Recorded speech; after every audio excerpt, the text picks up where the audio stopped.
We're about news, commentary, conversations, truth, liberty, and God. We stand for American values and our flag. We believe that the Constitution is a document that fortifies rights already given to us by our Creator. We will not apologize for our love of God and country, ever.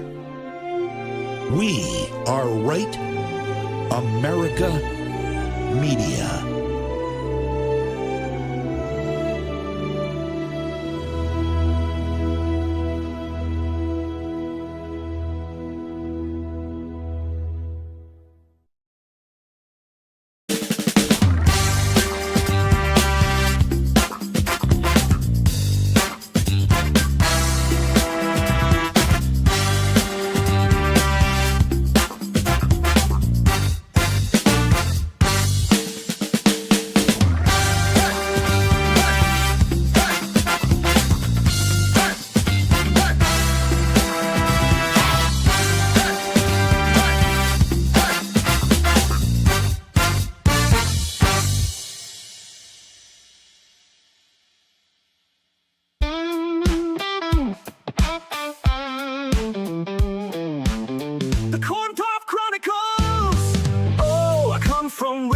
Back in '63, where the pool was wild and the kids ran free. All right. Welcome back to Granite State Live here on this beautiful Tuesday evening in the Live Free or Die state. Yes, I know it's the Granite State, but live free or die is the most important part about this state, is the ethos that we carry deep down in my soul. Okay? And on the line with me, we're going to have a jam-packed night of great information. We're going to crack some jokes. We're going to have some fun, but we're going to be serious. We're going to give you the information you need. Granite State Live is your home for news and entertainment. Please go to Ram TV Live, follow, like, subscribe, share, and if you don't like it, shut up. Don't care. All right, on the line with me is K-Sock Kristen in Portland, Oregon, behind enemy lines. Are you surviving? Are bullets flying? Are Antifa taking over any blocks today? Thankfully, I'm removed out in the suburbs, but I was downtown Portland today. It was looking good. But, everywhere you go, you're going to see a little bit of it. There was a man in the dress wearing a beard and still wearing a mask in front of me in line at the grocery store. So, but you know what? You just kind of get used to it, unfortunately. That's the part that gets really weird for me. I don't want to say I understand because I really don't. But the concept of trying to transition from being a man into a woman, I guess it makes sense to some degree, but trying to transition into a man wanting to be a woman while still being a man, looking like a man, but dressing like a woman, doesn't make any sense to me at all. And the dress was like a Little House on the Prairie dress. So that was like a new element for me as well. So, oh God. I know, it's so funny though. But that's the thing, when you live in this area, it just becomes like, my favorite thing is political absurdity. I laugh at all of this because you have to, otherwise you're just gonna be angry all the time. So for me, I said in the grocery store, some lady looked at me and laughed, and I was like, God, we need you now, and then she looked back and laughed because she knew what I was talking about. But wild times over here. Yeah, and I want to be honest, I would say the same thing if I saw a guy decked out in like Trump sweatpants and the Trump gold sneakers and the Trump t-shirt and a MAGA hat with a buffalo hat on the side and a flag. Like, if that was the way that somebody dressed on the right, I'd be like, you need to see a therapist, man. That's not normal. Yeah, right. Taking the political ideology to the extreme is just not normal in general. Right. Yeah. I'm on the same page with you. I generally, it's funny. I grew up where my dad was like, hey, we don't market for people for free. Right. So we generally don't wear logoed shirts in my family. It's just a thing. But so I completely see that piece of it as well. Yeah, I'm right there with you. I've never been a brand whore. I'm not a huge fan of especially wearing another person's name plastered across my chest. It's like it's really weird to have like a massive Tommy Hilfiger logo. Like, I don't mind wearing Tommy Hilfiger shirts, but having a dude's name on my chest sounds really weird. Or like, I'm a big Trump supporter, but I don't talk about Trump more than I talk about my wife or my kids. Right. What about sports jerseys? Are you going to wear like a sports jersey with another guy's name on your back? No. So I used to, when I was a teenager, when I was like a huge Pats fan before the kneeling and all that shit, like back in the day, I used to, like, if I was going to a game, sure. If I was going to be at a Super Bowl party, sure. I'll wear the jersey of the team that I'm rooting for. But as I got older, I was like, I don't know, man. You guys are taking this to a level of obsession. Like, we're in New Hampshire, so the big thing is Tom Brady. It was Tom Brady, Teddy Bruschi, Rodney Harrison, guys like that, where I was like, all right, I get it to some degree, but you guys take it to like it's a part of your personality. Right. And that's always been weird to me. Right. No, I agree with you. And I think Jordan Peterson does a whole thing on it too. And it really hits home. It's like, it's just when you get into the, I like to say voter age instead of like adult age, but when you're at voter age and you're still like obsessed with a certain team, it just makes you wonder what the focus is in life. Yeah, it's like you're living your inner child on your arm, and it doesn't. I don't think for a lot of people it's as productive as they think it is. Like, I get so much done in my daily life by not being like hyper obsessed with sports and stuff like that. And to be honest, the older I get, the more when I'm not working in politics, I put down my phone and I have really. I get over a lot of this stuff very, very quickly. Yeah, no, I do as well. You have to have those boundaries. It's really important. And that's what I do. I do the political commentary, and I'm constantly posting on social, news hits, and you have to have a balance. But I do think, like I mentioned earlier, being able to laugh at the absurdity and be able to call it out and still have a good time, that helps a lot as well. I think we're in this never-ending, I call it the algorithmic abyss, because you tune into social media and doesn't matter where you land on the spectrum. Yeah. You can tune into social media and create your entire echo chamber where you get 10 to 50 times of whatever you search for and interact with, to the point where it completely warps your view of reality. To when you put down the screen and you put down your Twitter machine and you engage with people, you're starting to engage with people through this filtered chaos in your mind where you're like, you're looking at the world through this hyper-racialized lens or hyper-sexualized lens or hyper-violent, hyper-political lens. And I'm like, the vast majority of us don't think like that. But in the political commentary, pundit, influencer, political activist, I guess you could say, DC Beltways type people, we are hyper ideological, we are hyper political, we are hyper, and we're constantly having to argue and debate with each other, but we're spending so much time debating with each other that I think we forget that the vast majority of people throughout America who don't spend 20 hours a day online aren't actually thinking about these things. They're not, which is problematic at that. It's great for them that they can just, I have a lot of friends that have no idea what's happening in current events. Good for you. But I also see that as a concern as well. So, and then that's when we have the detached, the voters that don't pay attention to what's happening. And when they're happy on a federal level, then they tune out at the state level or the county level. So there's a blend of engagement across the board, and that's even just within Republicans as well. So no one's ever going to be at that level like where we are. We're constantly, it's just constantly being consumed. I think that that's the part that I think you just hit on that really aggravates me, is the hyper focus on the federal stuff and the completely letting the left run roughshod over you at the local level because you're not paying attention to what's happening in your own backyard.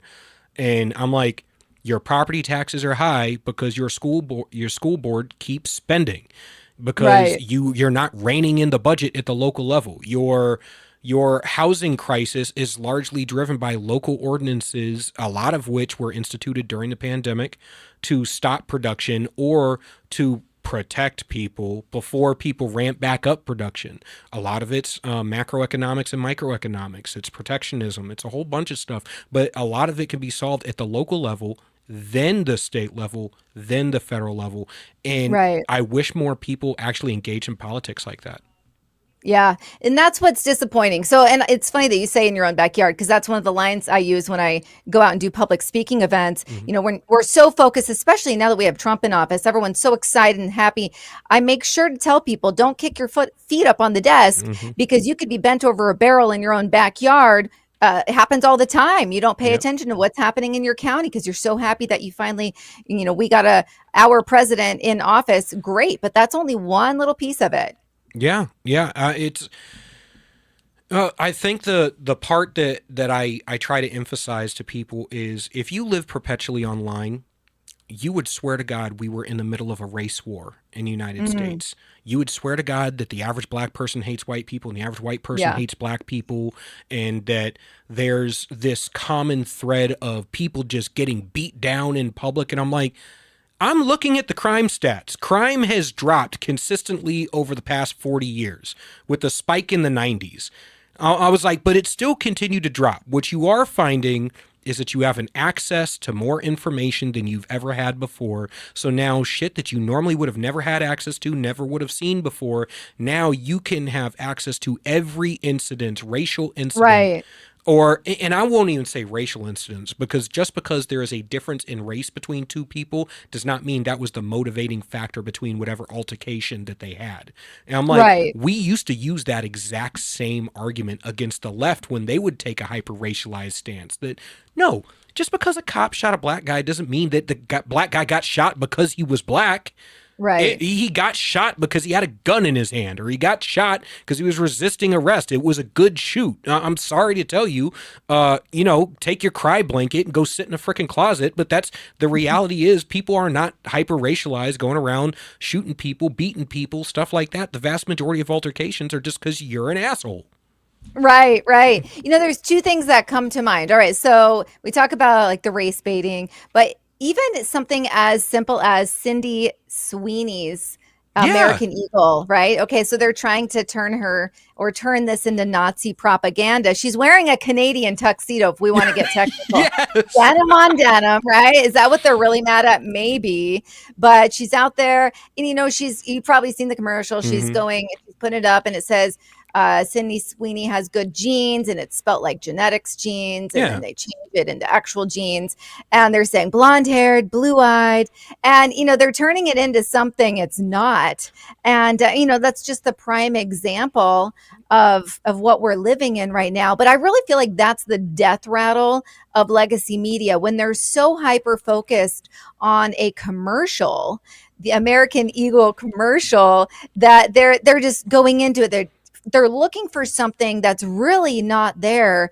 And they keep talking about blonde hair, blue eyes. I think if it was me, brown hair, green eyes, they'd still be angry, right? They would. So it's just this, they're looking for something, and, making a mountain out of a molehill, if you will. It's a classic case of that. It's because they have an entire ecosystem built up around grievance politics. And when you're running out of supply of things to be grieved about, you have to manufacture things. To be completely honest, I'm looking at that commercial. I'm going, Sydney Sweeney has good genes. Look at how fine that woman looks. Like, she starts out the commercial no shirt on under the denim, putting on her pants. I was like, every guy is watching this and going, she's got damn good jeans, all right. And then on top of it, and then the double entendre of switching to jeans, I was like, that's just a good play on words. If they had done the same thing with Beyonce, or done the same with Jennifer Lopez, who's like 57 years old and still looks like Jenny from the block back in the 90s, I would be saying the same thing. I don't... Exactly. It's, there is a group of people who are hyper-racialized, hyper-sexualized, and stuff like that, who need to keep the problems in front of us, because if we were to stop being aggrieved to everything and start paying attention to what really is happening in the cigar smoke-filled back rooms of DC and shit, we would be abhorred. We would be starting a revolution. And I don't mean a Marxist revolution. I mean just like we would vote everybody out of office if we were not being distracted by these assholes. And I ugly believe it. assholes, because I haven't seen an attractive woman criticize that ad yet. Not a single one. I know. It's always the refrigerators that are up there criticizing her. Okay, something else too that came to mind, and that's the Cincinnati police chief, of course, a female. Again, Mhm. I get really irritated. My husband's a police officer. I get irritated because if you go pull stats and it shows the very small amount of female officers that are Yep. actually working in uniform, and then go compare that to how many get these high ranking positions. Yep. I mean, what about the NYPD police commissioner who's never been in law enforcement but was assigned that by Mayor Eric Adams, literally never served in Yeah. law enforcement whatsoever, but she's the police commissioner. And that was very apparent yesterday in that news brief following the shooting and then the officer, the NYPD officer dying. But back to the Cincinnati police chief, she is now blaming social media for and bartenders for over serving. So it's a crowd of, allegedly a crowd of Black people beating up two white people, right? And she's mad that people were filming. Only one person actually called 911. I Yeah. totally get the frustration there, but she's blaming people for posting it. Yeah. You know what I really think it is? I think it's the fact that, once it becomes visible, you can't just sit back and let it go away like Yeah. she wanted it to. She has to be accountable. And it just goes to the fact that they're not holding people accountable for crimes in her city. Yeah. And so I watched that video. And there's an account that posted the entire altercation. Somebody got a video and posted multiple videos from different angles of the same altercation. This was not a racial case. This was a case of drunk people getting in a fight. Two men were having an altercation. Their wives tried to pull them apart. Their girls tried to pull them apart. And like what happens typically when two drunk men get in an altercation and your girls get between them, one of you are going to take a hit. That's why I always tell women, when two men are about to go at it, do not stand between your husband and a punch he's throwing at somebody else. That is a good way to take a right cross to the face. But True. so that happened. And of course, we live in a society where nobody can fight one-on-one anymore, so everybody else gets involved. Yeah. But this was a mixed company thing. There were a couple Black people that were on the side of the white couple that got beat. And the altercation started between the two men. Then the women tried to separate, and then the altercation started between the women. Ultimately, one of the women on each side hit one of the men on each side. So now you're not just separating the people. Now you're actively in the altercation.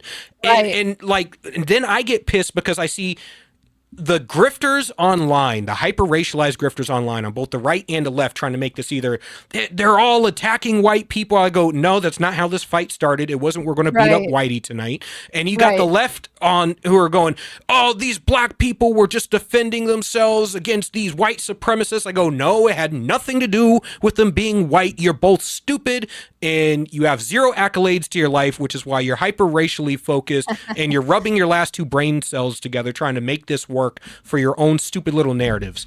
This whole thing, and then you had to have the news come out and go with this shooter in New York and go, Yeah.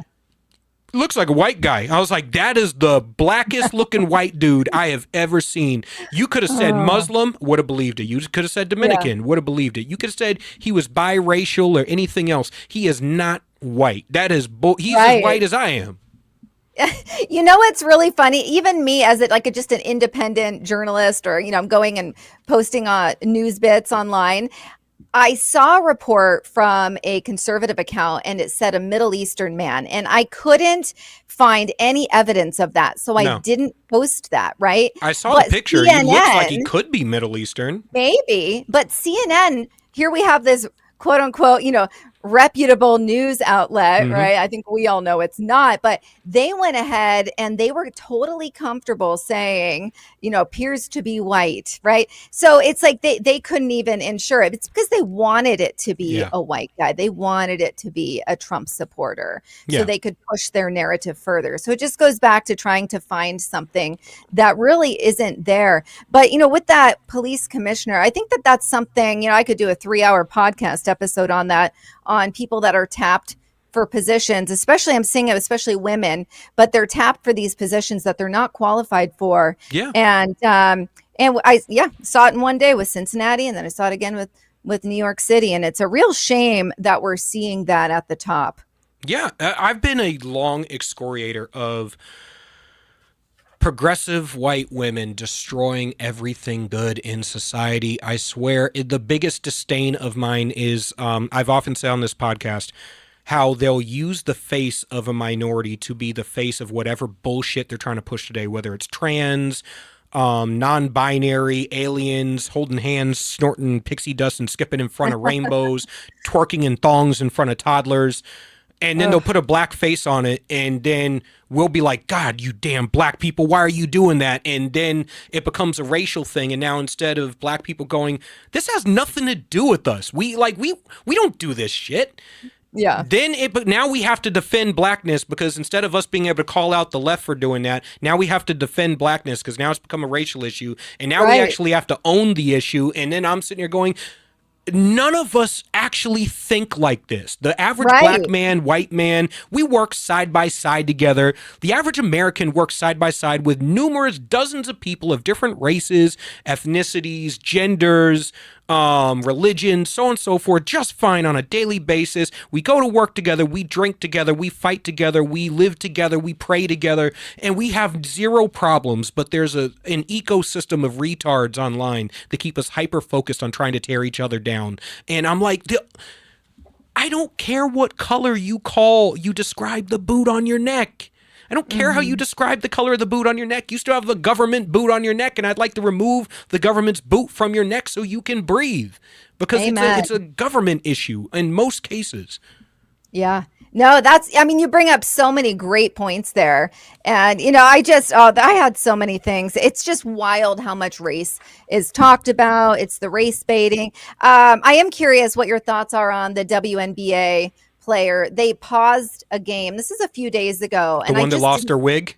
Yeah, I didn't see enough coverage on this, so I just need to bring it up. Okay, but the game was literally paused. Was she screening? I think she's doing a screening, and then the wig. It almost looked like it got pulled off. Oh yeah, player, right? Yeah, it got pulled off. Might have been intentional, but the fact that the game was paused for that, and then they want equal pay. I'm like, come on, we can't do that. Well, I'm like, look, the WNBA is a welfare case. It is a charity case. They've never made a single dollar in their entire existence. They can't fill a stadium. Nobody cares. Women don't even watch the WNBA. So I'm like, when you can bring in viewership and make a profit, you can get what the NBA pays. Other than that, we're literally, the NBA is doling out money so you can feel special, so you can say that you're a professional athlete, but you have accomplished nothing. You make $100,000 a year. I know accountants that make more money than you because they produce something that people want. You don't produce anything that people want. When it comes to the wig thing, I'm sitting there going, you know what? If I was in her position in that moment where everybody paused and was like, "Oh," I would have kept dribbling the ball, and I would have dunked on the other end of the court, because I'd have been like, great opportunity to get a highlight reel, friggin' boom. Get that Air Jordan moment, maybe get people to come and sit in the, put butts in the seat. But instead, it's, oh my God, I dropped my dreadlocks. I dropped the rat on my head. Now I got to go back for it. I don't feel sorry for her at all. Yeah. I remember when Ricky Williams got his dreads yanked on, when he had his dreads hanging out back in the, was it early 2000s, late 90s?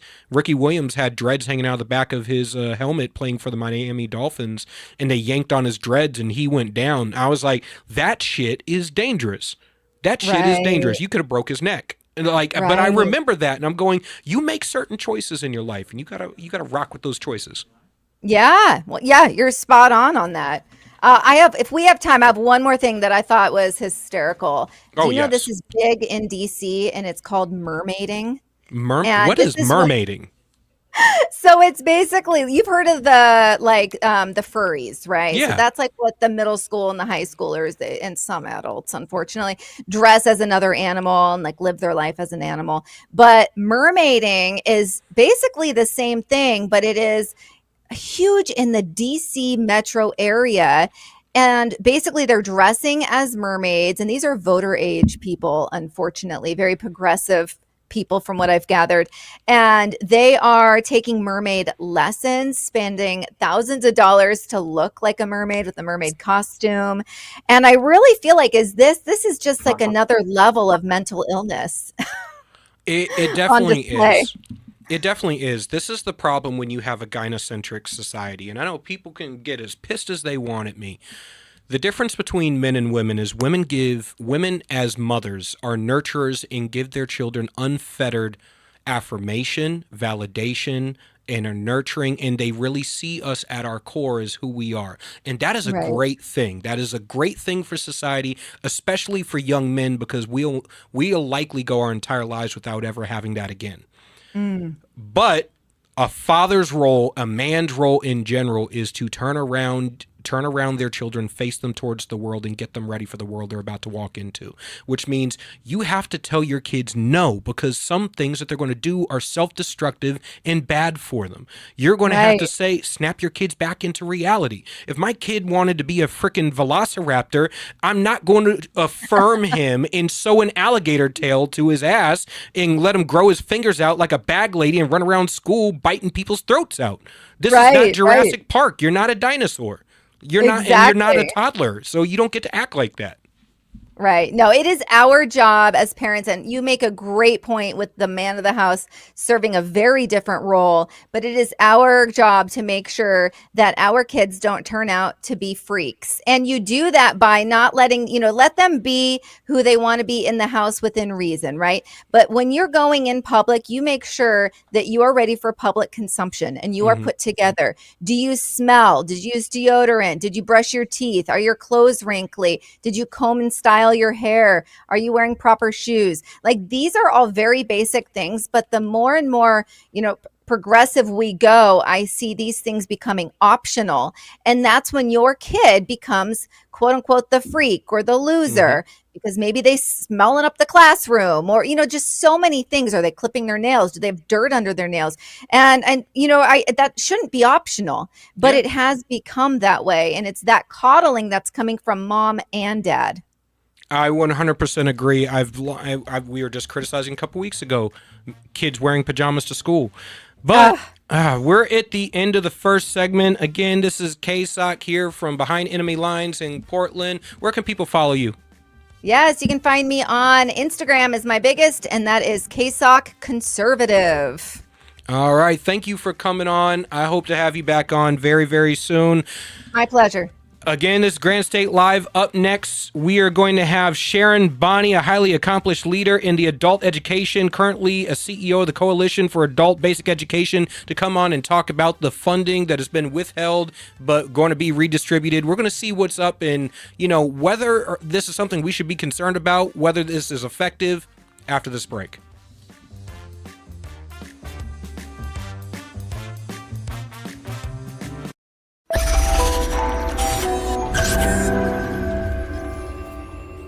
United We Stand, A Marine's Fight, written by Ghislaine Maxwell. I wrote this book to decipher through the tumultuous political dialogue and political gangbanging we see on both sides of the aisle between politicians, activists, influencers, and pundits, and get down to brass tacks solutions in order to save our republic. Again, United We Stand, A Marine's Fight, written by Ghislaine Maxwell. You can purchase the book on Amazon, Kindle, and Barnes & Noble. Would you rather spend time with family and friends in the pool or at the barbecue rather than landscaping your yard? Well, Augusta Lawn Care is here to help you with all of your landscaping needs. Proudly serving Southern New Hampshire, we handle everything. Weekly mowing, spring and fall cleanups, bush trimming, mulch installs, lawn treatments, aeration, dethatching, and even snow plowing and salting when the dreaded winter hits. Call Augusta Lawn Care today and let your yard be the best-looking yard on the block. Call 603-331-4768. Augusta Lawn Care, locally owned, professionally done. Call 603-331-4678 or visit us online at AugustaLawnCareServices.com/Londonderry.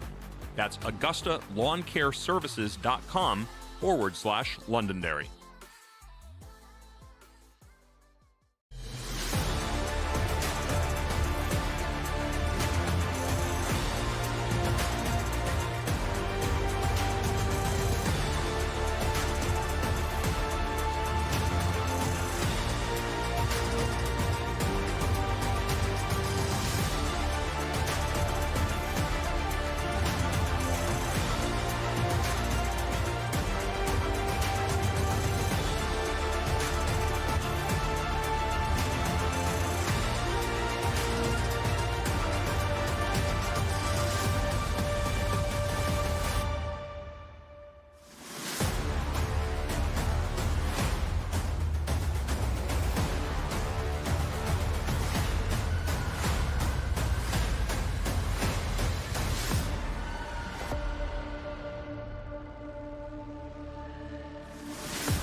New Hampshire Republican Governor Kelly Ayotte has been making a lot of noise about how she's funding education.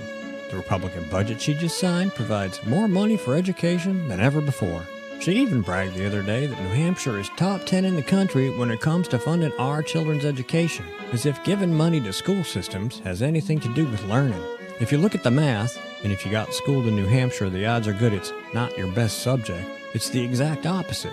The more money we throw at schools, the less kids learn. We're committed to wasting money on an experiment that failed, unless wasting money to drive parents to homeschool their kids was the goal. We prefer to pick on Democrats, lower hanging fruit and all that, but our rhetorical woodshed doesn't discriminate.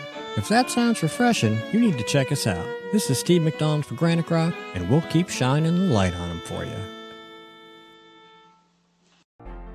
This could be the moment we've been waiting for, the chance to feel alive. Sometimes we forget we live in one of the most beautiful states in the country. This summer, vacation right here and discover your new. This is where it all begins.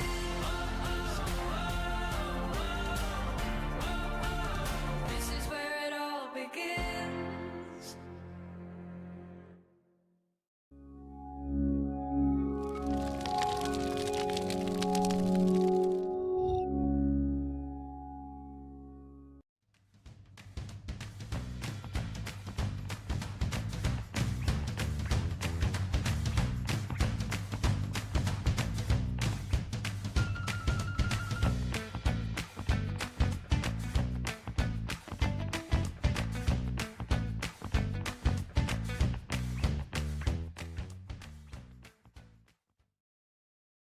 All right. Welcome back from the break. Up next, we have Sharon Bonney. She's a highly accomplished leader in the adult education and currently serves as CEO of the Coalition on Adult Basic Education, the largest U.S. association dedicated to adult literacy in the United States. And this is something, the reason we're talking about this is because this is right on the back of $690 million that's been withheld for review in D.C. regarding adult basic education.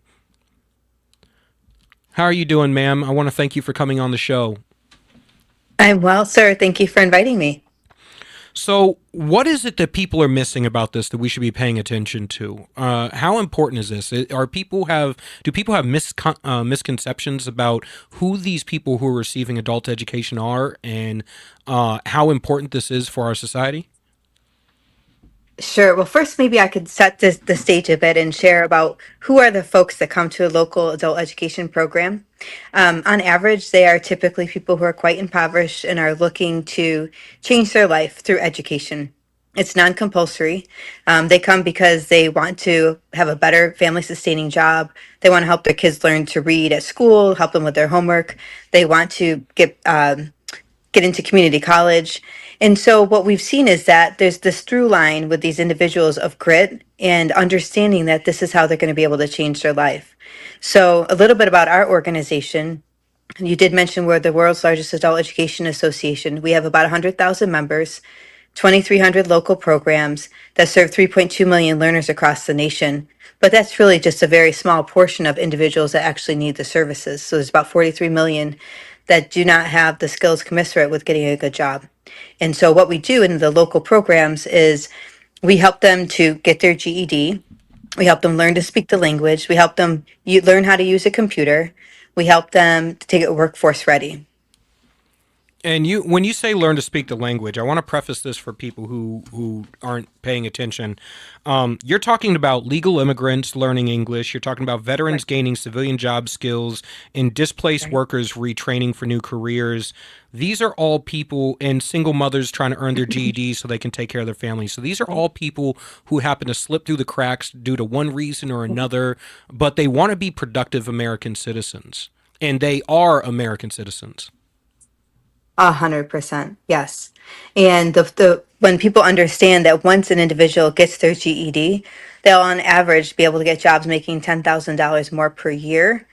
Right there's that one component. But then also when you start tracking through with them 5 years, 10 years down the pike, because think about our own selves. When we graduated from high school, within would we be able to see it within a year? We could get a job making $10,000 more per year? Probably not. Usually it takes a few years, right, to be able to see after you go to community college or whatnot. And same with these individuals. When you start tracking with them, because we're involved in a longitudinal study, you can see, I mean, they become teachers and, scientists and motivational speakers. A lot of adult learners they become entrepreneurial and open up their own businesses. So it really is this pathway up and out of poverty and into family sustaining jobs and giving back to the economy, helping people off of benefits, actually.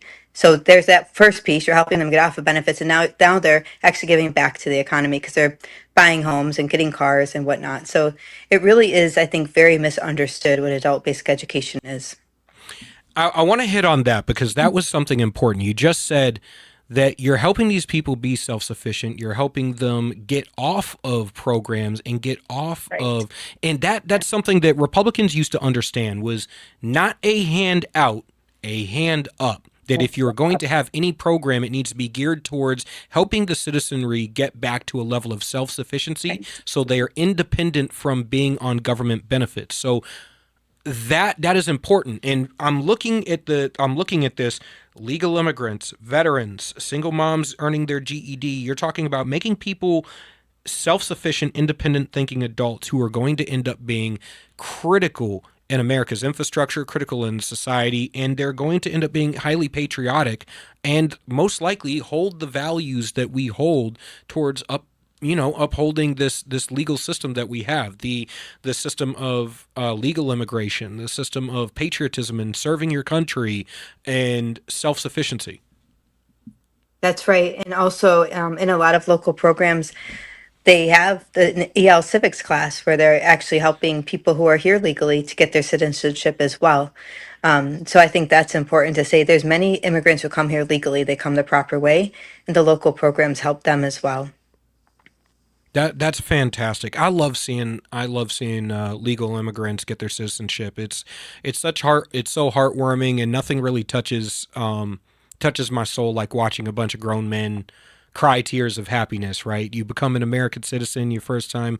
I think up here in New Hampshire, a couple months or at the beginning of the month of July, for Independence Day, we saw like 139 people all swear in to get their citizenship for the first time. And I was like, yeah, welcome to America, baby. Yeah. It was like, congratulations on your first Independence Day as American citizen. Like, I was so happy to see that. It makes a tear come, like it warms the soul to see that type of stuff. It sure does. It sure does. I think also if you were ever to attend a GED at graduation, actually it's called high school equivalency because there's other testers out there like HiSET and GED, but GED has the most name recognition because it's been around for 100 years, literally. And actually, you probably know the GED was started initially because if an individual hadn't gotten their high school diploma, they couldn't join the military. Yep. So this is one of those basic prerequisites. You have to have the high school diploma, still to this day, to join the military, either that or your GED. So, but if you were to go to one of those GED graduations and see these adult learners, many of them who have grown children or children who are, fifth grade, whatever, to see them and how the families come out for them and cry over them and how excited they are for them because they understand this is at the very core going to change the trajectory for the family. Because when you teach that parent and give the parent the skills, that changes the family and that changes the community. So I share a couple of points with you. Did you know that the research shows that a child's literacy level is so connected to its mother's, it's like a 72% connection rate. So if I, as a mom, care about literacy and I make sure that not only am I focusing on literacy myself, but I'm bringing my kids to the library, I'm doing homework with them, I'm checking their report cards. If they get on the honor roll, I'm taking them to Chuck E. Cheese, for example, right? That kind of stuff makes a big difference. And I can tell you from personal experience, my grandmother dropped out of high school when she was 15, and my mother lived in poverty, and they moved around from town to town. My mom got bullied. She barely graduated from high school. So she decided she was going to really focus on literacy in the home. And 3 out of 4 of us were class salutatorians. She made it a priority. She made sure that we went to the library. She focused on our homework. She made sure that we, got on the honor roll or high honor roll in every case. And my grandmother went back and she did get her GED, and she did go to community college when she was 72. So, she kind of closed that loop. But I look at how literacy played such a role for our life growing up. It was really expected. We're going to read and do our homework and that kind of thing. So I just think when we understand that these adults come into the program, again, not for a handout, they're looking really to better themselves. And they know if they don't get that GED, or they don't learn to speak the language, or they don't learn how to use a computer, they're not going to be workforce ready. So where did this $690 million that's being held up and under review, why is it being held under review? Why is where did this push come from to put it under review? Is it a misunderstanding of the program?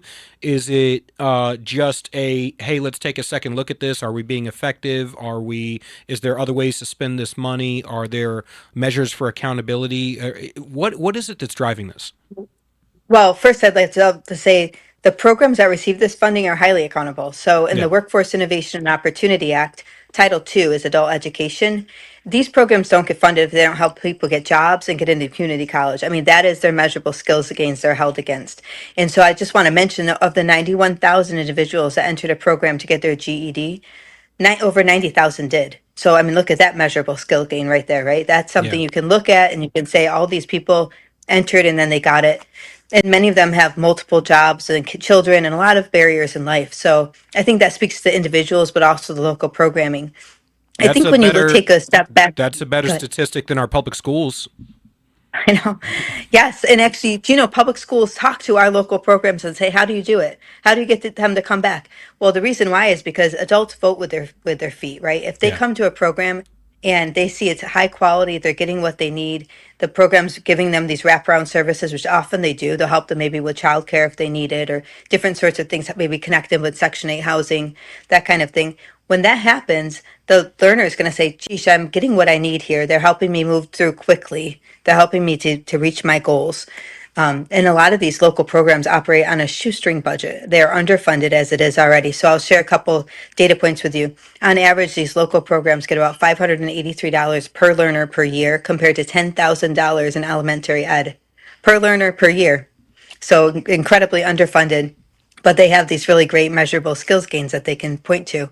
I think the reason why it was placed under review is because all of education was. Yeah. I mean, you saw elementary, secondary, you see community colleges, you see universities. I don't think that's a problem. I don't have a problem at all with being held under review because you can see the great results. My concern was that this was money that was appropriated by Congress. It went through a democratic process and it was appropriated by Congress, allocated by Department of Ed. And then the night before it was supposed to be drawn down, so June 30th, it was supposed to be able to be drawn down July 1st, June 30th, we were told at 4 p.m. Eastern Standard, oh, this is on hold and under review. Well, what that meant, and I know this from experience because I went around and talked to many programs, is that many of them started having to lay people off, furlough them. Yep. Learners weren't being served. There was long waiting lists. And honestly, it was so demoralizing for the field, who already, like I said, is working on a shoestring budget. So it was just on Friday, we received an email saying that the review was finished and that they would be able to draw down funding starting on Monday. So that's the good news, is that after many, many days, and I think it was 21 days, or no, 21 Yeah. days of really advocating for this, has finally been released. But I can tell you, it's been a hardship for the field that's already so underfunded. So it's just a case of this funding getting caught in a crossfire while the entirety of the education is being under review. I completely agree with the entire education system being under review, and I agree with all forms of transparency, accountability, efficiency, and efficacy, which you just said, you just lined out for viewers. It is very clear that this organization and that these programs are highly accountable to getting measurable results. As a matter of fact, I wish that I could sit you down with the heads of the teachers unions who, for the viewers, I'm telling you right now, teachers unions, they do not have the students, they're not their first, their first priority. It is the teachers that are their first priority, and the ideology is the first priority. It is not the students. The students are literally, when you're backing teachers against the students and the parents and the local government. That's actually who they're advocating against. But I wish I could sit you down with teachers and with the Department of Education and with people and explain how you're able to come up with these levels of results, because I'm looking at our public education system, and I'm like, I've been to school board meetings. I'm going, how are you talking about different ideologies in the classroom, and your kids are graduating, have no idea who the past 3 presidents were? Like, you're in the middle of an election cycle between 2 of the past 3 presidents, and your kids can't even name them.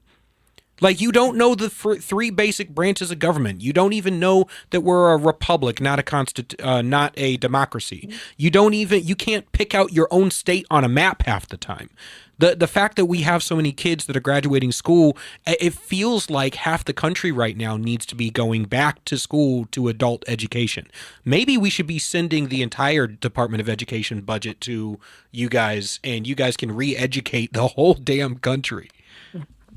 Well, I'll tell you what, I recently had a conversation with a superintendent in one of the states who oversees all the education in that state. We were talking about this exact issue. And my personal opinion, I have a few on this. One is the cell phones in the classroom is huge. How in the world can a teacher compete with that, right? Yep. Secondly, what's taking place in the home life? Are the kids on their phones just constantly, or with, in their rooms, who knows doing what? Or are the parents sitting down and having meals together as a family and talking about family values? I think there's such a breakdown in the home. There's such a breakdown in parents understanding their role, which is to train their children up in the way they should go.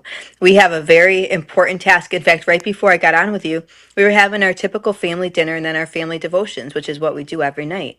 Nice. So I would love to see that in every family. That's how I grew up. That's what my parents did with us, right? So when we understand as parents the value of parenting and training our children up, that's the first. Secondly, those cell phones, I'm telling you, I didn't have that growing up, thankfully. I didn't have that tsunami of technology to weed my way through. But that's part of it too, right? Children are being raised on anime and like all these other things that it's like, does that really have the values you want your children to have? And then you're right. Then you go into the classroom and it's like, what in the world is being taught in the classroom? I think we saw that during COVID, right? When the parents actually got to see, because the kids were all home and they saw, oh my gosh, my child's being taught this. So I would say also another issue I've seen in the local program level is we have many of these kids who were pushed through during COVID who had completely checked out of education because they were stuck behind a screen and not able to go to school, especially in the lockdown states. Many of those kids are now adults and they're coming to the local programs, the adult ed programs for help.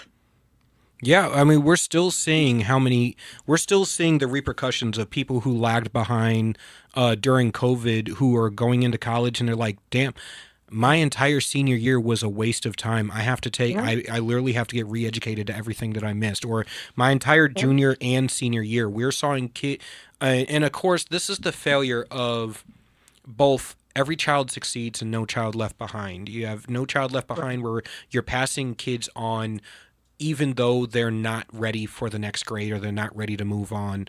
And then you have Every Child Succeeds.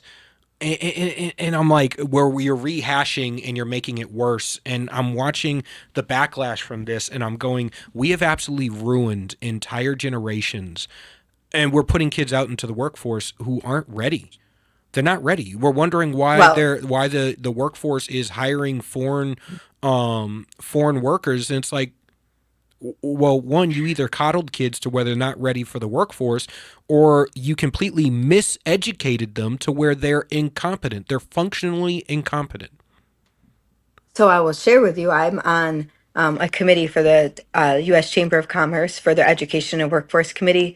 And I also, I'm on the National Small Business Association's committee as well for workforce and education. And this conversation happens all the time with employers that are saying, people come to our place of work and they come with $100,000 of debt.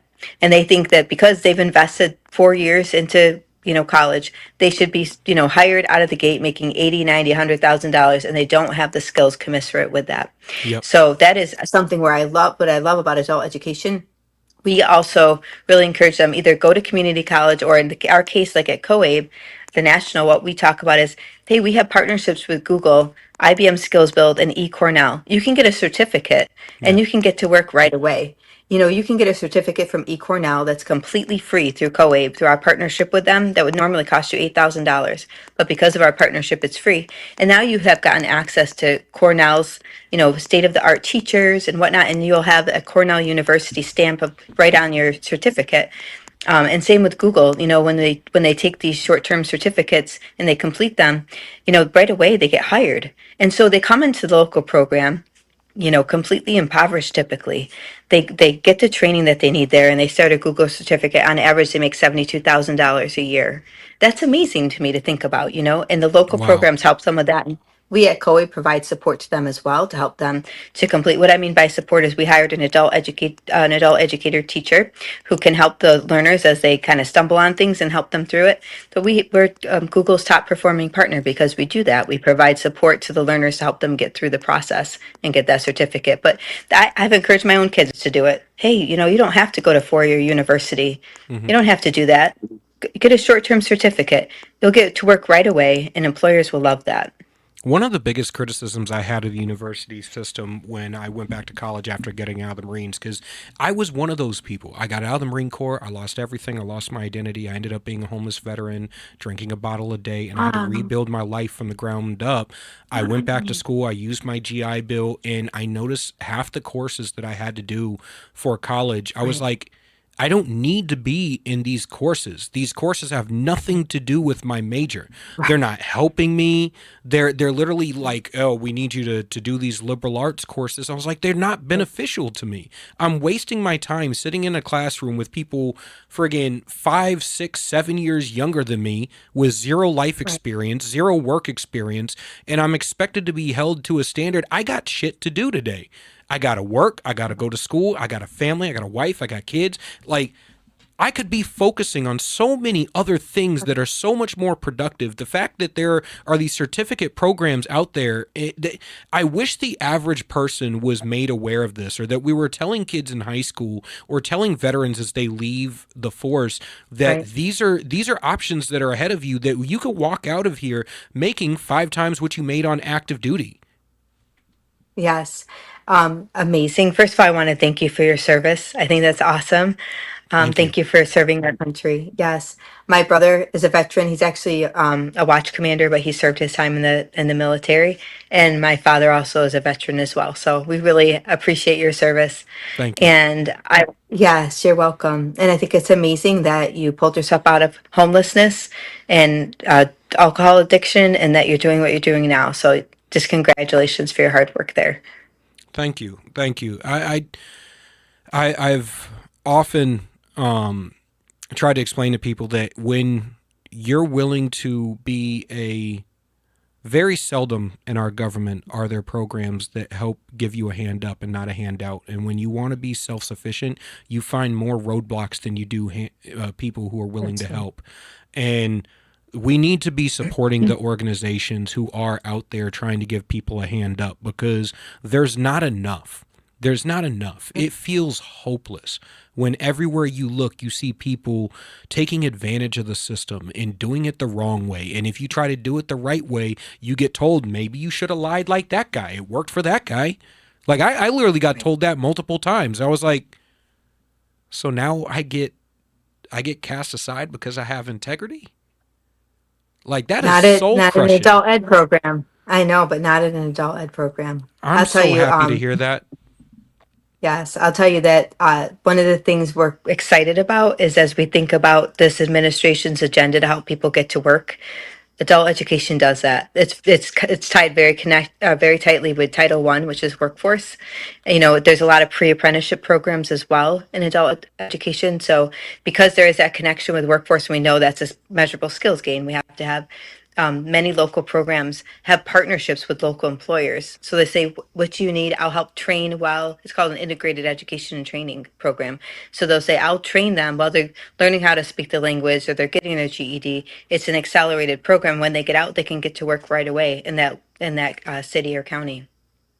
Wow, that's amazing.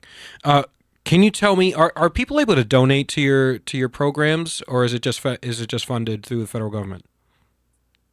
Well, so yes, absolutely. We have over 2,300 local programs that they can donate to. They can also donate to COIB if they wanted to. We have a foundation called Educate and Elevate Foundation. That's also a nonprofit, as are we. And what we do is we provide funding for the learners, their families, and the programs that serve them. What do I mean by this? Many times learners are, and like I said, they're struggling with poverty. So if they have a flat tire, for example, that might set them back, and so they're not able to go to school for some Yeah. time. Maybe they need help with childcare, maybe all sorts of things. So they have to apply for it, and we interview them, and we make sure that it's really an issue, and then we help them with that. Maybe their children are first-time college attendees while they're going through an adult ed program, so we help them with that. They apply for this; it's a scholarship, and then the local programs often are so underfunded, and so we help them to have just-in-time funding as well to continue projects that they're working on. So they could donate to the foundation if they wanted to as well. All right, thank you. I want to thank you for coming on. This is fantastic, and I hope everybody reaches out to support. Pay attention. This is Sharon Bonney. She is the CEO of the Coalition on Adult Basic Education. Make sure you support and you pay attention. This is an organization that is highly accountable, highly transparent, highly efficient, highly effective. This is exactly what we should see out of all levels of our government. We're going to be taking a quick break, and then we will be back with our next guest to discuss the dreaded Epstein files and Ghislaine Maxwell.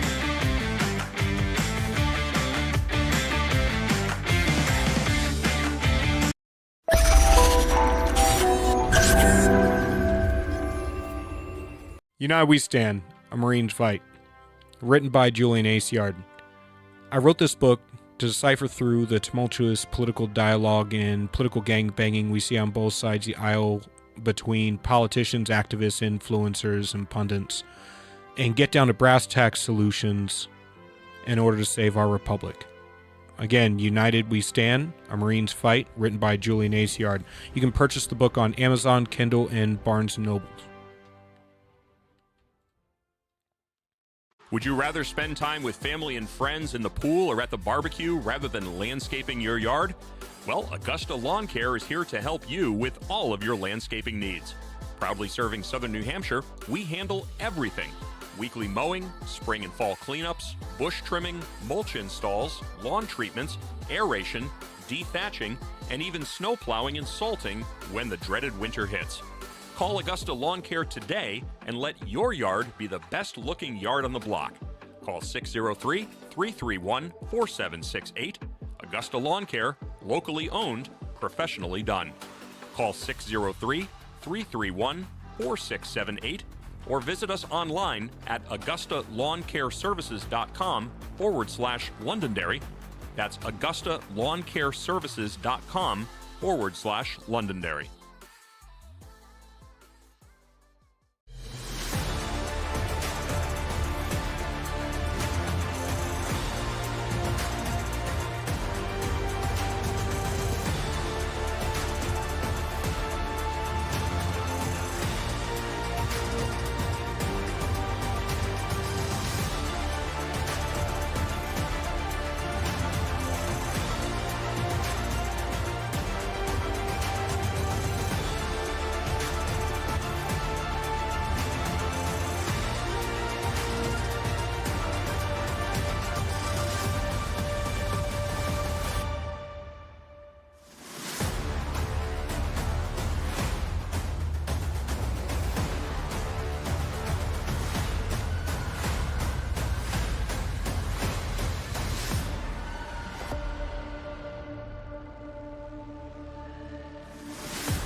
New Hampshire Republican Governor Kelly Ayotte has been making a lot of noise about how she's funding education.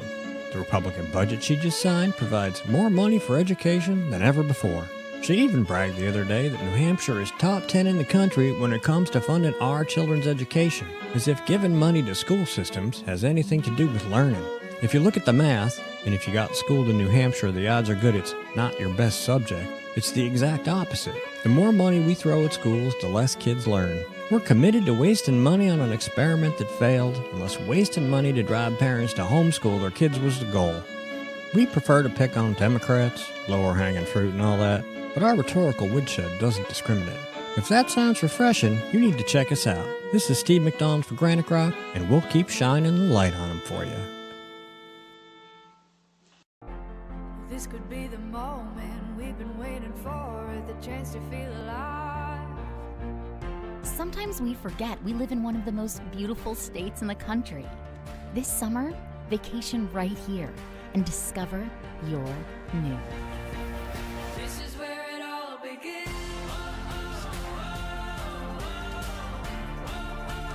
This is where it all begins.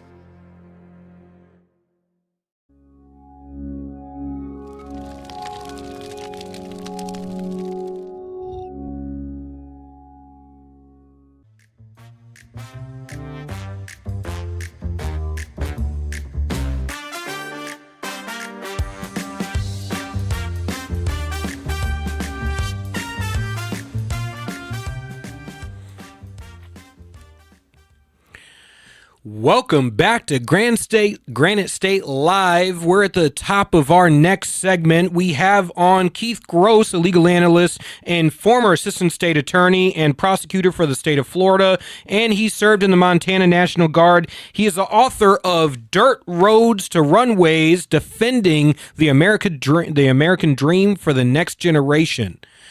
He's here to discuss with us the Deputy Attorney General, Todd Blanche, meeting with convicted sex trafficker and Jeffrey Epstein confidant, associate, and accomplice, Ghislaine Maxwell, to discuss the dreaded Epstein files. How are you doing today, sir? Thank you for coming on the show. Doing great. Thanks for having me on. Good to be with you. So what are we missing about this? We've had a lot of discussions about Ghislaine Maxwell, Jeffrey Epstein. Are there files? Are there not files? Who's got the files? Why are we not seeing the files? I know we talked about files for years, but now there's no files. Don't pay attention to anything. And now apparently we didn't want to discuss anything about Ghislaine Maxwell, but we need to interview her, because now she's saying that she has information that we didn't have before. What are we missing? What's the there? You know, I'm as confused as most people looking at this, because there are a lot of things that just don't add up. This isn't the way prosecutions usually go. Generally speaking, we have a situation where it's a nice flow from start to finish, you know, an investigation, prosecution, etc. In this case, like you mentioned, they said they've got some files, they're going to release them, and then they changed their answer. They said, well, turns out we didn't have what we thought we had. And the strangest thing of all is going back to interview some witness like this, because the only reason they would interview a witness like this is if they needed information and she was the only place to get it. So that's the real question. What information did they want from her that they couldn't get anywhere else? What I'm wondering is, how is this not the first person that you interview? I mean, just logically, it doesn't make sense to me. I'm a big fan of, you know, you don't have to be conspiratorial. You don't have to get into all the weeds and stuff like that. But there are basic questions.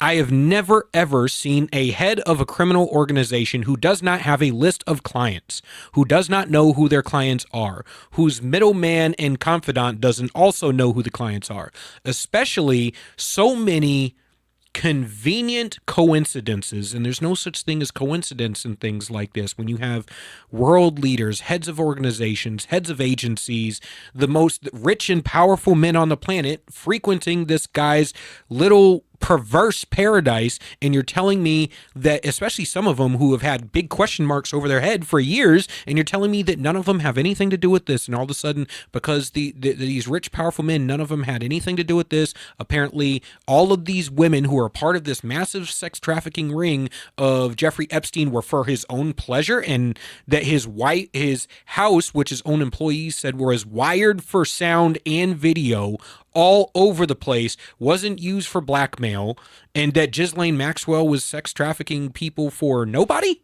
It just doesn't make sense. This is like, you're pissing on me and calling it rain at this point. Yeah, it doesn't make any sense to me either. You know, she was convicted, Maxwell was convicted of a series of crimes that necessarily had to include others. But then they're saying, well, there's no list. Well, how can you convict her if there's no list? You had to prove in court certain specific facts. You can't just say, well, generally she did things wrong. No, you got to say who, what, when, where, with specificity in order to get a conviction. And so you see that happening. You also see Pam Bondi and the DOJ working to unseal the testimony for the grand jury. As most of you know, grand jury testimony is typically secret, but the government in this case has gone to the relatively extraordinary step of asking for it to be unsealed. I'm not sure what's going on behind the scenes, but I'm sure there is a substantial investigation happening, and I hope they reveal what's really going on to the rest of us soon. I find myself apoplectic. I find myself incredibly pessimistic. I never expected to see the Jeffrey Epstein files. I just really didn't. And honestly, on the list of things, of 10 things I cared about most throughout this election cycle, it was not in my top 10. To be honest, it probably wouldn't even make the top 20. And to the administration, the Trump administration's ire, and Trump himself, his ire towards this entire topic, is honestly baffling to me, because it's kind of like do you not remember when you stood on stage and you told the country that you were going to release the Epstein files, you're going to release the JFK files, you're going to release the MLK files and the Malcolm X files, and you're going to release all of this transparency and accountability was going to happen. You can't get pissed at us for demanding that you keep your campaign promises.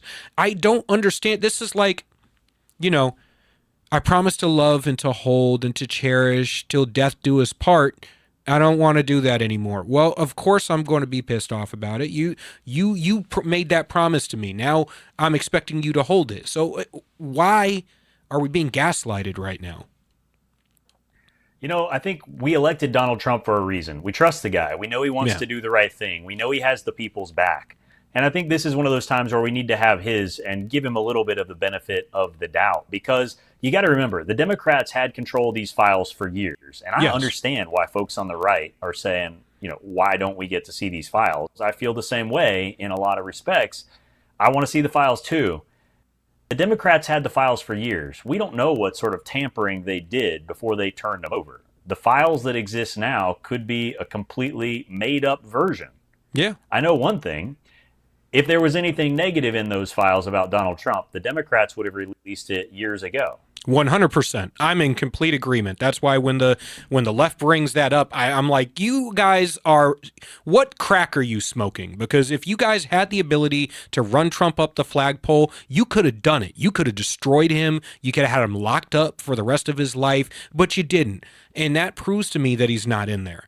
However, my only thing is, don't do the thing with the influencers. If you're not sure, if there's no smoking gun, or you haven't investigated to see if there's a smoking gun, don't do the pomp circumstance.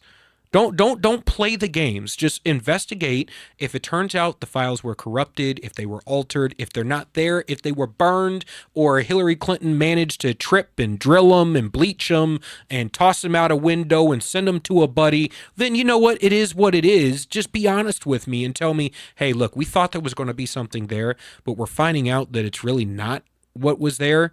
And it's underwhelming. And yeah, there's people who are culpable, but not the people we thought were culpable.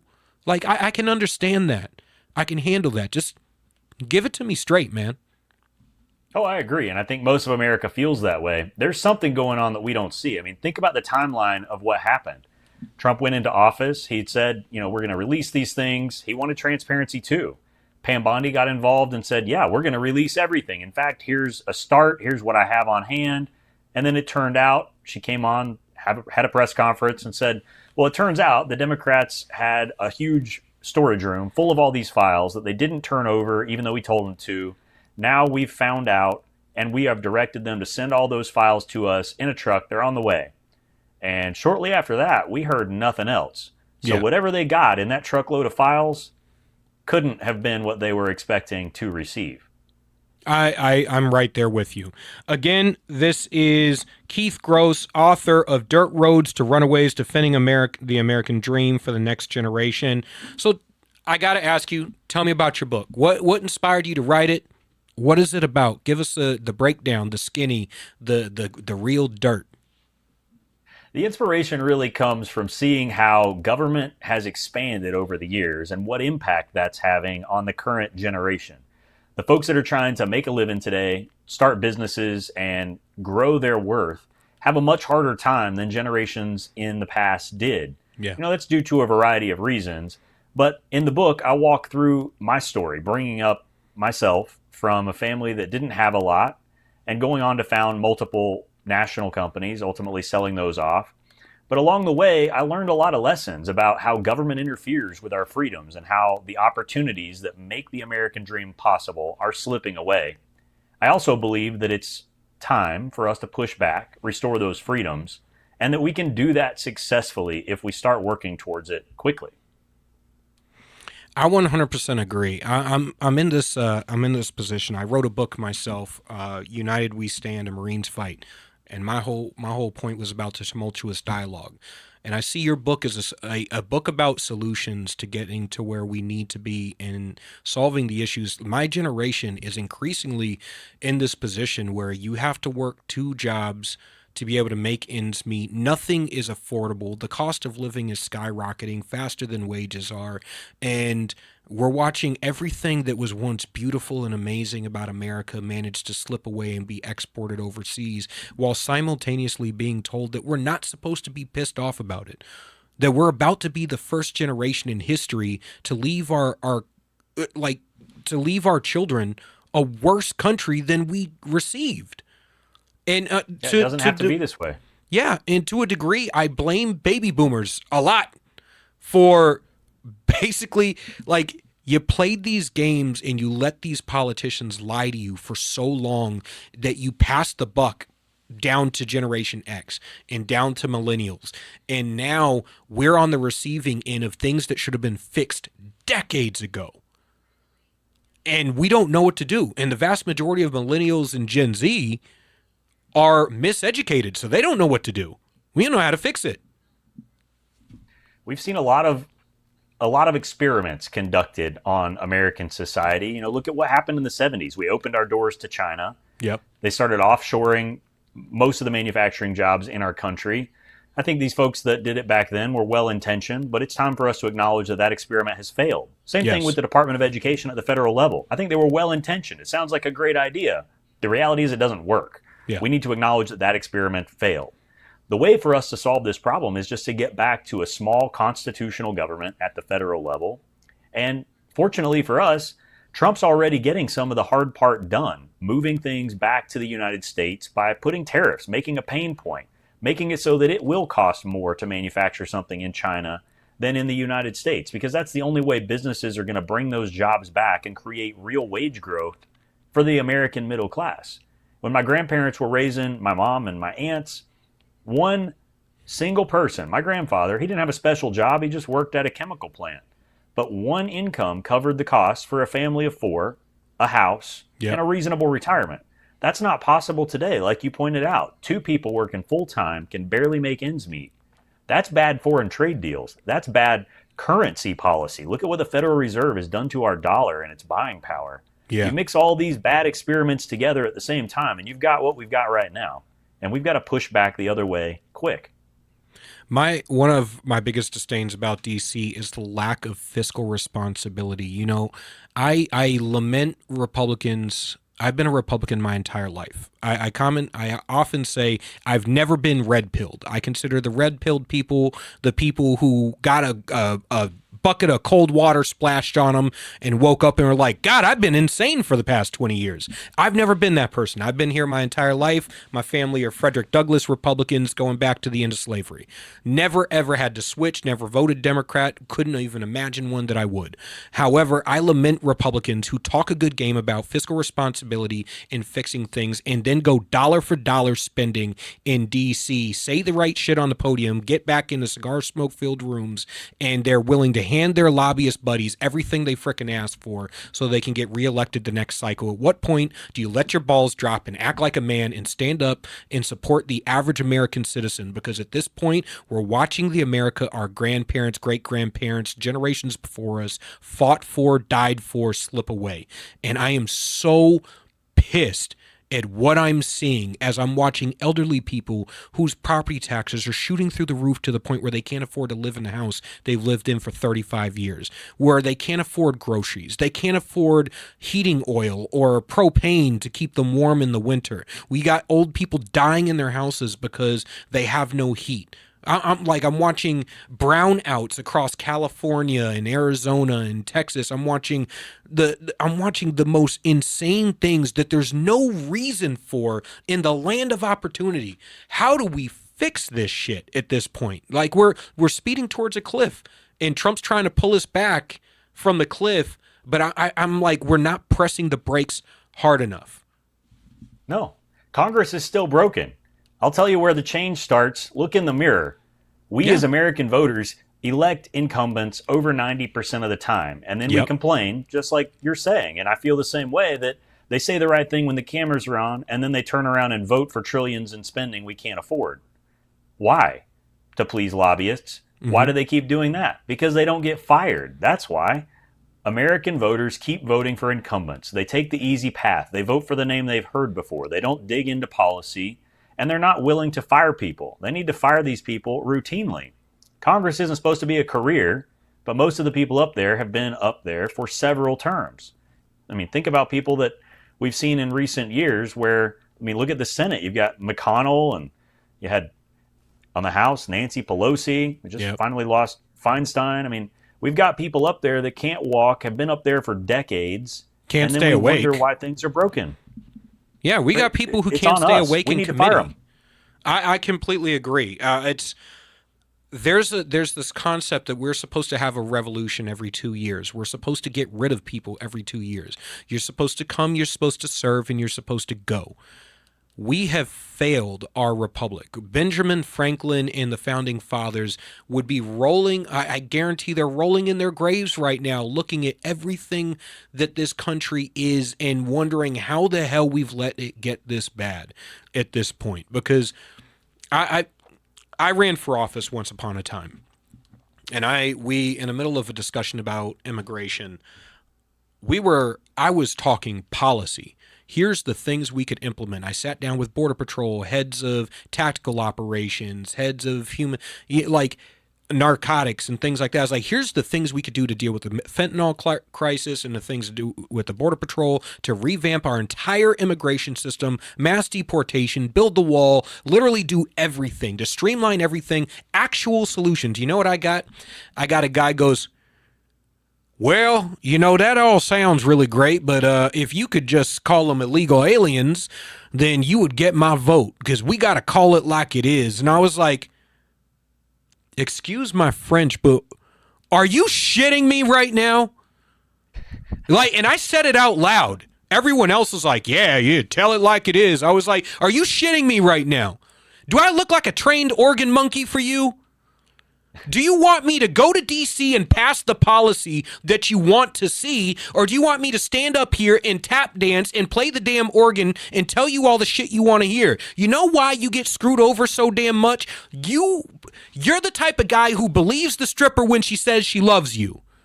You're the type of guy you want to send guys to D.C. who tell you all the sweet things. They pour honey in your ear in the sweet hours or the wee hours of the morning. And no. Do the things we elect you to do. Go to D.C., do what you're supposed to do, go home. That's it. I don't need you to say the nice thing. I need you to do the right thing. But unfortunately, and it's been this way for generations before us too, the crooks that say the nice things are the ones that get elected. I've never understood why it happens this way. And, I think it's going to take more people who are willing to run, who are willing to disrupt the status quo, who are more interested in being effective than being liked. We don't have enough people like that in America. We have too many people that want to kiss rear ends instead of get the job done. And until American voters start to sort that out, I don't think it's going to change. But I am optimistic, because think about the way the right side is skewing for the younger generation. Yeah. Right now, 20-year-old males are more right-leaning than 75-year-old males. Yeah. The next generation coming up is going to shift our country way, way to the right, and will give us the opportunity to reestablish the constitutional way of governing this country, and hopefully really strip down the size of the federal government. Because one thing is undisputed, no matter what side of the aisle you're on, we can't afford this much government. I 100% agree. I do have a preface because this is one thing that I have always been worried about when we're going after younger voters, specifically young men. I'm glad that young men are skewing towards the right. They're sick of being beat down, lambasted, told that our masculinity is toxic, told that we need to act more like women, and that that's the way we should be engaging with the world, is to deny everything that we biologically are and to ignore our divine masculinity. But my catch 22 is when they come over here, who are the people on the right that are the examples of divine masculinity that these young men should be following? Because I don't believe it should be people like Fresh and Fit, the Tate brothers, or any shit like that. And at the same time, I'm also sitting going, the concept of social proof is something that is legitimate. When you come over here and you're looking at a divine masculine guy, you should be looking at like an Andrew Huberman, a Jocko Willink. You should be looking at guys who are physically fit. Their mental acuity is high. Their moral background is high. They show a level of social proof that makes you want to live the lives they live to aspire to greatness. They stroke the fires deep down in you. And I don't see the men. I see a lot of people who pontificate, a lot of people who have podcasts, a lot of people who say one thing here or there, but they don't exhibit that divine masculinity that inspires young men. And I'm like, where is that on our side? Well, I'm hopeful that these young men, as they come up, have a really good BS detector built in, because so many of these really popular influencers, they aren't really selling something that's good for people. They're not even selling the truth half the time. And so I hope that these young men coming up have great BS detectors, that they think for themselves, and that they're not so interested in following someone else, social proof or not, that they just do what's right. They go back to fundamental logic, they think about things the right way, and they make strong decisions. I think that independent mindset has really been forged in recent generations, especially the youngest people. Watch what happens to the generation that came up during all the craziness that we saw during COVID. Yeah. They learned first-person experience that the government's probably lying to you, the experts don't know what they're talking about, and you should not blindly follow authority. Have you ever considered running for office? I have. I actually ran for office once before, and I probably will again, because I don't think I'm going to lose the fire for changing the direction this country is going. I think that someone's got to get up there who's more interested in making a change than lining their pockets. I'm so glad you said that. That's one of the things that it always breaks my heart when I meet people who have the right mindset, who have the right motivations and things, who should be running for office, and they go, "No, that's just not my bag." And that breaks my heart, because I'm like, but you would be the good person for the job. And if we have too many people, all it takes is for good men to do nothing, for evil to flourish.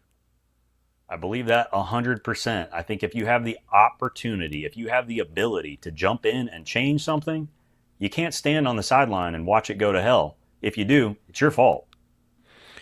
Again, people, this is Keith Gross. He is the author of Dirt Roads to Runways, Defending the American Dream for the Next Generation. I got to ask you, where do you think it is? Because I see a lot of politicians who get into it for the right reasons, and they get perverted somewhere along the line. They end up becoming just a part of the club. Where do you think that happens? I think it's different for different people. For most people, when they get elected, it's a job. It pays nearly $200,000 a year. For a lot of people, that's a lot of money. They spend a lot of money to get there. Some of it's their own money usually, but not most of it. And as soon as they get there, they get this idea that they want to stay. It's comfortable. It's really cool. They've got a lot of opportunities up there. They want to keep the job. And the first thing they get told by leadership in the House, for example, is, well, you better get on the phone and start raising money for your next campaign, because it's only 19 months away at this point. Yeah. So they get right back into campaigning. They're focused more on raising money than writing laws. And they're more interested in keeping the job than doing it. And before you know it, that 2-year cycle gets to be really fast, and they just keep hoping and telling themselves that if they just move up the ranks, they can get something done. I think that's most people. And they get lost trying to kiss rear ends, move up the ranks, and raise money. I think there's a few, handful of folks that go up there, and they just get disappointed. And I've always feared that if I actually did get that seat, that's how I might feel. you get into the term and you think, well, no matter how good I do, it's never going to make a difference because all these other guys are going to go and vote the wrong way. And I'm just up here wasting my time yelling into a void. So why not go spend my time with my family instead of, being the few people that vote the right way? And so I think different people, they get disenchanted for different reasons. But by and large, most of it is the desire to be reelected. Well, I'm so glad we have you on. Again, everybody, this is Keith Gross. He's the author of Dirt Roads to Runaways, Defending the American Dream for the Next Generation. Where can people find your book and support your work, sir? Well, the book's available anywhere books are sold. It's on barnesandnoble.com, amazon.com, and it is an audiobook on Audible. You can also follow me on social media. I'm on X at Keith Gross FL. All right. Thank you, sir. I am so glad we got to have you on, and I look forward to hopefully having you on in the future and supporting your future run for office. Thanks so much. Looking forward to it. All right. Stay in the fight, sir. Again, great segment. We're bringing you the news and the entertainment that you need to have on your Tuesday nights here at Granite State Live, ramtv.com. Make sure to follow, subscribe, send it to your buddies. If you don't like it, shush. All right. We got another guest for you coming up next. See you in a few minutes.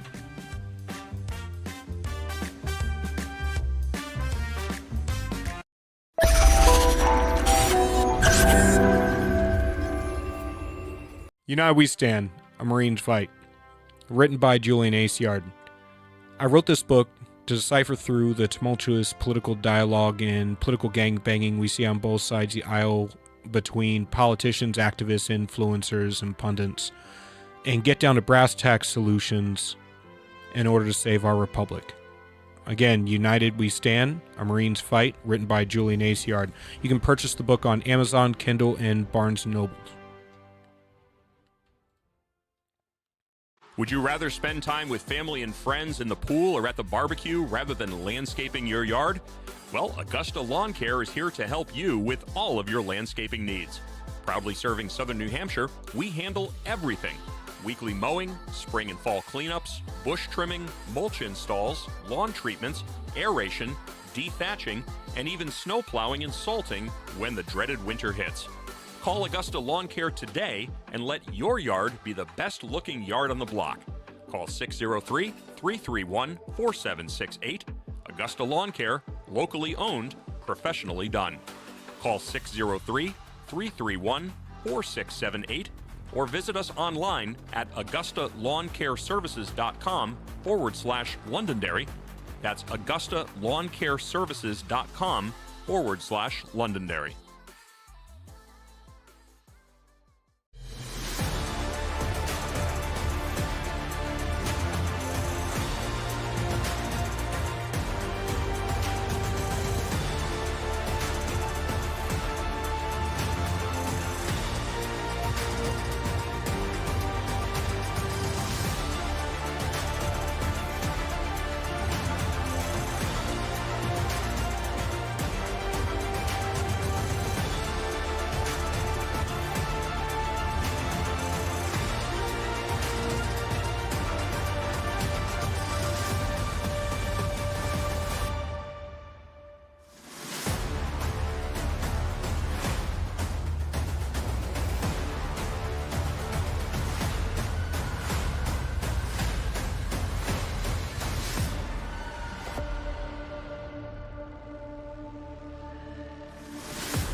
New Hampshire Republican Governor Kelly Ayotte has been making a lot of noise about how she's funding education.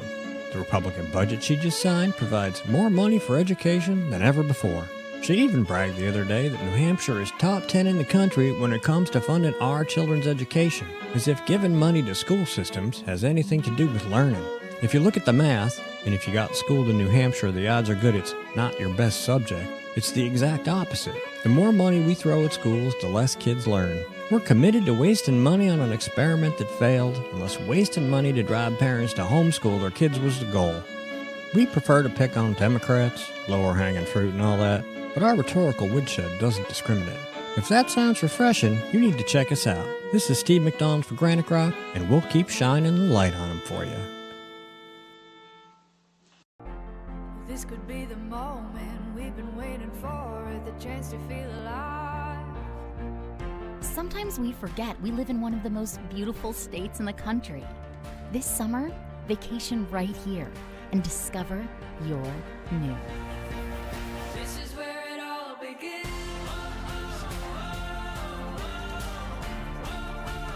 This is where it all begins.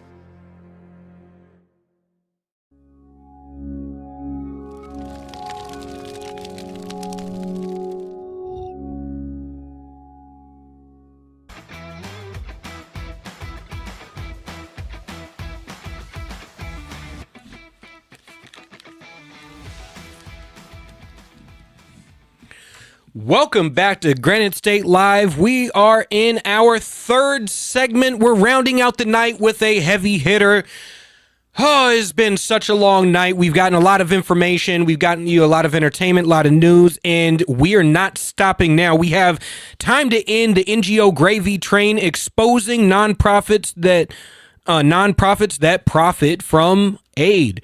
We got Scott Walter, the author of Arabella, the dark money network of leftist billionaires secretly transforming America. Scott is the president of Capital Research Center. He served in the George Bush administration as special assistant to the president for domestic policy. He's on to explain to us how we are getting railroaded with backdoor dark money being given to people who are trying to destroy America. Thank you for coming on, sir. Great to be with you. So what are we missing? What is happening with this dark money? We saw a lot get exposed by Doge for USAID and how the money is being filtered back into leftist organizations to help fund their campaigns through different NGOs and nonprofit organizations, so on and so forth. What is this? What's happening? And what inspired you to write this book?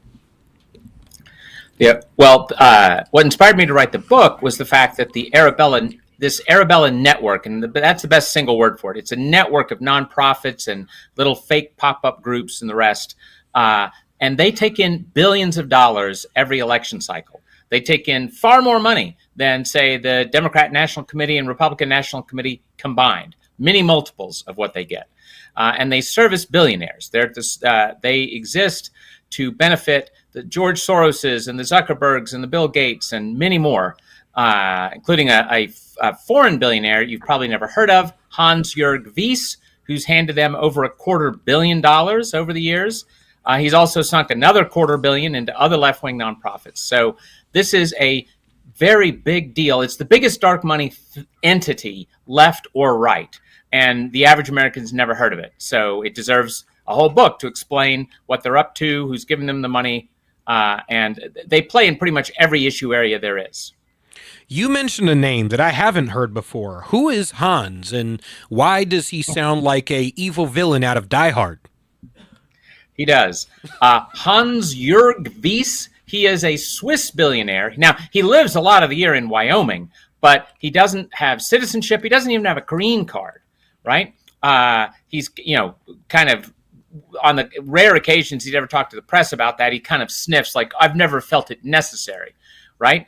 But what he has felt necessary is to put hundreds of millions of dollars, over $500 million, into our politics. Now, there are rules, right? If you're a foreigner, you can't just write a check to presidential campaign or a Senate campaign. Now, mind you, actually, he did do that back some years ago, but the statute of limitations has expired, so, he didn't have to worry about that now. We got smarter. So instead of obviously breaking the law by writing checks to this Arabella network, to political candidates, he started writing checks into the nonprofits run by the Arabella group. And that is legal for a foreign billionaire. And in fact, there's no limit on how much money he can give. Now, those nonprofits can then turn around and give money to super PACs and things like that, which the average American would say, wait a minute, can that really be kosher? And the answer is, sadly, yes. For the moment, it is. Now, there are states and folks at the national level who have talked about maybe changing laws so that it's not legal. But for now, your friendly foreign billionaire gets to do that. See, and this is another, I am a big stickler for transparency, accountability, efficiency, and efficacy. This is I got to give flowers where they're due. I got to give my credit where it's due. Ro Khanna and Thomas Massie had a bill that they were sponsoring together to literally stop that incestuous relationship between nonprofit organizations and these super PACs. You know, the tossing around money back and forth between the ending of the lobbyist ability to control politics in DC and who wins and loses elections, where media goes, so on and so forth. That way we can get back down to, you know, normal personal interests and perverse interests being what drives politics rather than some random billionaire who's not even an American citizen. Personally, I think we should be making this guy a public enemy of the United States. Just like I've said for years, we should be doing the same with George Soros. What are your thoughts? Yeah, well, one of the points that this guy helps us make, because at Capital Research Center, you know, we study all these guys. George Soros is absolutely as bad as you think, but sadly, there are a lot of George Soroses on the left. I wish he were the only one. So how did he become the boogeyman? I've never heard of. He's another big one. So how did he become the boogeyman that we focus so much on? But all of these other guys managed to skate under the radar. Why is it nobody's putting them out in the limelight? Why are we not, you know, shining a light on these rats? Well, if you go to capitalresearch.org or our Wikipedia of the left, influencewatch.org, you can easily find lots and lots of them. I warn you, the first time you're on Influence Watch, you're going to lose 5 hours of your life going down the rabbit holes. Because it's the Wikipedia of the left. You'll see all the interconnections, all the funding streams. So we do our best. And to be fair, Congress has had me testify 3 times in the last 6 weeks, almost all on left-wing nonprofits in different ways, right? So left-wing nonprofits that get your tax dollars, left-wing nonprofits that are doing really wicked stuff, the effort to destroy the entire oil and gas industry in the United States, you know, those sort of things. So there's some effort being put, but, you know, I get it. Or normal people's eyes glaze over when they start hearing about, you know, this group tied to that group, tied to that group. You know, it is a lot to take in.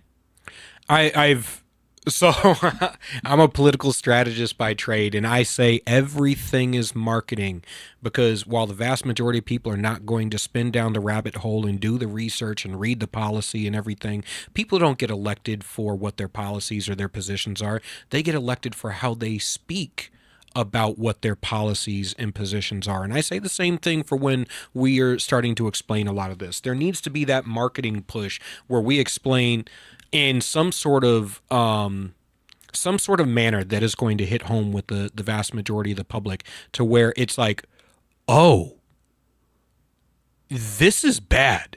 This is something, like, it's got to be that light bulb that goes off. Why isn't it that Fox News and Newsmax and OANN and all of these other, all the right population of podcasts and so on and so forth haven't gotten behind exposing a lot of this? You have people with millions of followers and people who hang on their every word, but I don't see focusing on a lot of this that really matters. Well, I totally agree with you. There needs to be a lot more, but I was on Newsweek last week talking about the book, the paperback version, which is revised and expanded, a lot bigger than the hardback. That just came out last week, and I was on Newsmax for that, and been on a fair number of other shows. So, you know, it's growing. There's just like Congress, right? It's the fact that there were all those testimonies in such a short period of time shows you that the Congress critters also are beginning to understand, you know, we need to appreciate what this whole network is. And I will tell you that, you know, I have briefed a number of different folks in the White House, Doge World and elsewhere about these things. And I think there is a growing awareness that we need to understand these things. And if they are doing, of course, anything illegal, which probably some of them are, that needs to be dug into very thoroughly as well. To be honest, I think we should make exactly what they're doing illegal. But so I'm an equal opportunity excoriator, and I excoriate as a Frederick Douglass Republican. I excoriate the right just as much as I do the left. So you got to give me the skinny. You got to give me the dirt. Are there Republicans who are attached to some of this money, some of this dark money, some of these NGOs, so on and so forth? Are there people within our own midst who are keeping this from being something that is regularly a part of the conservative lexicon? Well, I want to be clear. There's absolutely more dark money on the left than the right, and there's more most any, frankly, any which way you want to carve the stats. I'm not aware of any type of money, period, that the left doesn't have an advantage. Whether you're talking about like the foundations, the advocacy groups, the original meaning of dark money was the 501c4 political nonprofits like NRA and League of Conservation Voters. Any of these stats, the left, this is the thing to remember. The left is the party of the rich. Yes. It's important to say that both because it's true and because it makes their heads explode when you say it. It's absolutely true. So having, on the other hand, what I would say for some of the problems are, for instance, there should have been more clawbacks of some of the environmental slush funds that that under Biden and Chuck Schumer got set up. And there was some clawback and some rescissions in the recent spending and budget bills, but not nearly enough. And John Kennedy himself said, "Hey, I am so sick. There's a senator here who got $700 million for something he wanted in order to get his vote for this bill, and I'm disgusted that we still have people like that." So you are right. There are problems in both parties. Absolutely. And the worst thing is the thing that the left understands is as soon as you get some money going out somewhere, man, you have a really energized constituency. Whoever is getting that money is going to fight fiercely to keep you from chopping it off. Whereas to the average American, that's $20 in my taxes that I have no idea I was paying, right? Mm-hmm. I mean, somewhere in my taxes, some of that money is going to that stuff, but I don't know that, right? So the guy who's paying $20 at the end of the year on his taxes isn't fiercely screaming at people, I want that money back. Whereas the guy who's getting the $20 from 300 million people, he knows, he cares, he's screaming. Oh, yeah. This is why you can prevent all of this by not electing ladder climbers. Ladder climbers go to D.C. and they do what ladder climbers do. They get the free ice cream and they try to stay there. And then they'll lie to you to stay there. And then they'll cheat to stay there. And then they'll screw you to stay there. Again, I'm a big stickler for transparency, accountability, efficiency, and efficacy. And I'm looking at this, and I completely agree with you that the left is overwhelmingly, they have spent 100 years building up nonprofit organizations, NGOs, so on and so forth. It can become completely vertically integrated throughout every level of our government in our country. And I don't see Republicans as being actively there to stop it from getting worse. I don't see us pulling back and clawing back enough yet. I still see a hyper focus on DC and not enough focus on our local and state governments, where the exact same stuff is happening on a local scale, where the average citizen could honestly change everything with 60 votes in a school board election or a zoning board election or a town council, or with 1,000 votes you could change the tides of a state rep election. Why are we missing this? Yeah.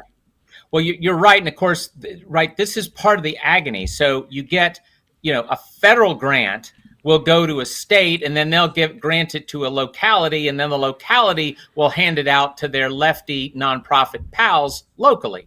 We actually have a big report that'll be out probably in about a week on the homelessness industrial complex. Because, when you see ICE riots or when you see, protests for the homeless, what you don't know is actually there's government money going into hard left nonprofits to do ICE riots and homelessness riots. And why? Because they don't want their federal gravy train money to stop. even though it's not coming straight from the feds. It's coming from the city council that got the money initially from the feds.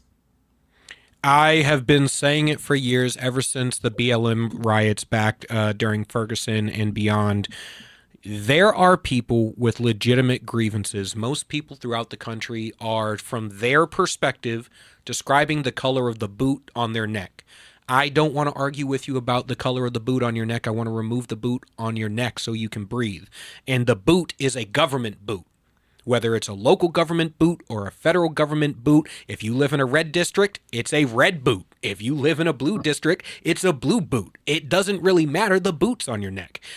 And during these riots, you have actual legitimate grievances, and then you have the people who are funded by these NGOs, these nonprofit organizations, paid protesters and agitators who show up. And if you understand mob theory, hey, it only takes one guy to yell to throw a brick, and all of a sudden the whole city's being burnt down because everyone's emotional. And when everyone's emotional, you're not logical. You're easily manipulated when you're angry. And it sounds like a good thing in the moment, but it's your communities are getting destroyed. How do we stop this? How do we get that out into the average conservative's lexicon, where we understand that this stuff isn't all organic? It's very, very, very manufactured.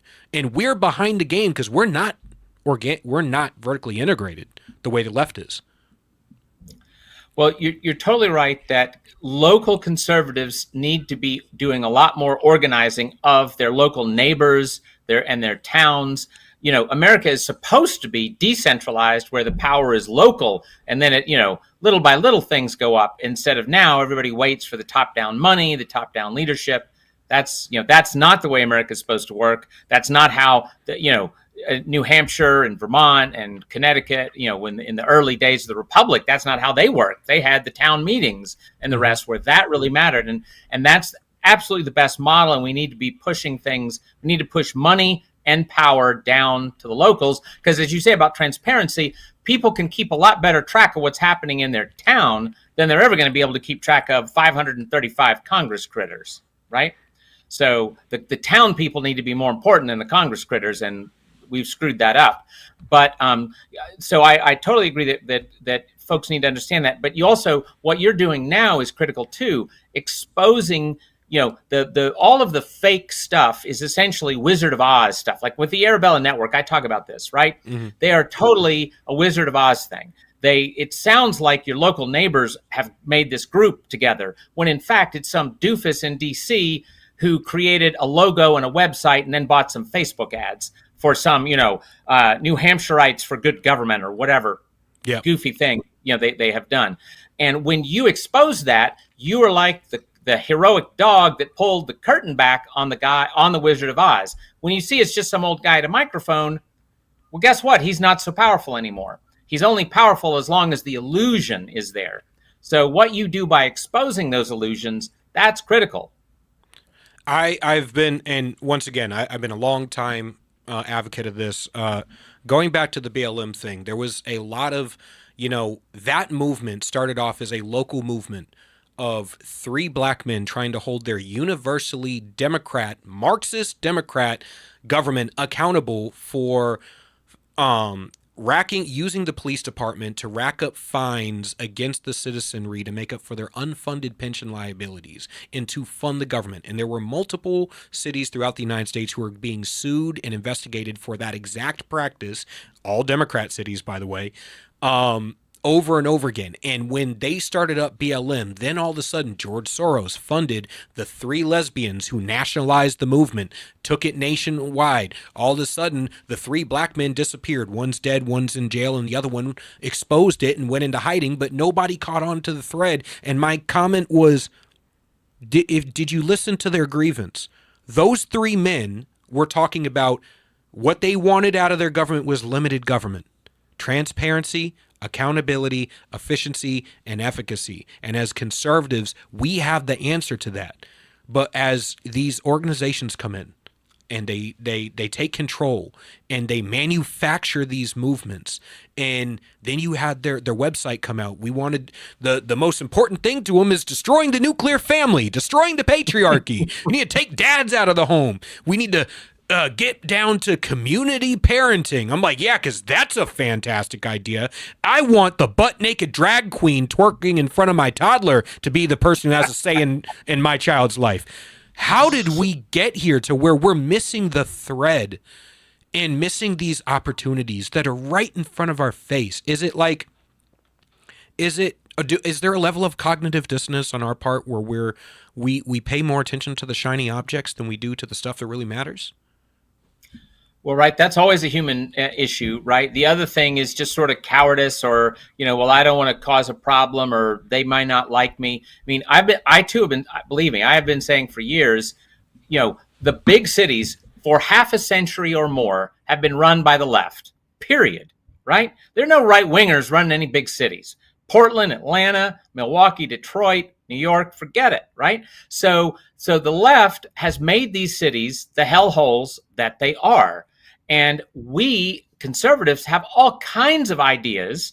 By the way, one of the first I would throw up there is school choice, that could make a powerful difference in the lives of the people suffering under those left-wing regimes.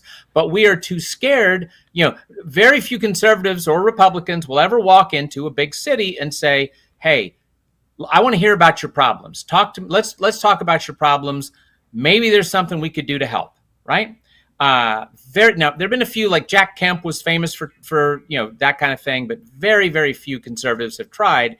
And the thing that's infuriating is it's absolutely the right thing to do, whether or not it's helpful to anybody's career. It's totally the right moral thing to do, because those people are suffering in those big cities. If you're a poor person in New York or Detroit, my God, you don't have a pretty life. You're suffering.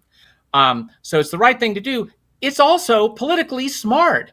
The only thing the left has left are the big cities. If they couldn't turn out 60, 70, 80, 90% of the votes in the big cities, the left would absolutely collapse. And by the way, you wouldn't have to make a huge dent. If you moved that 5%, I mean, I'm not a Republican strategist, but, it's painfully obvious. If I were a Republican strategist and I could move 5 percentage points, out of the left's column in big cities, Senate races, governorships, all this stuff would just collapse for the other side. So it's not like we don't have to have 80, 90% of the big cities voting for us, for the conservative side to succeed.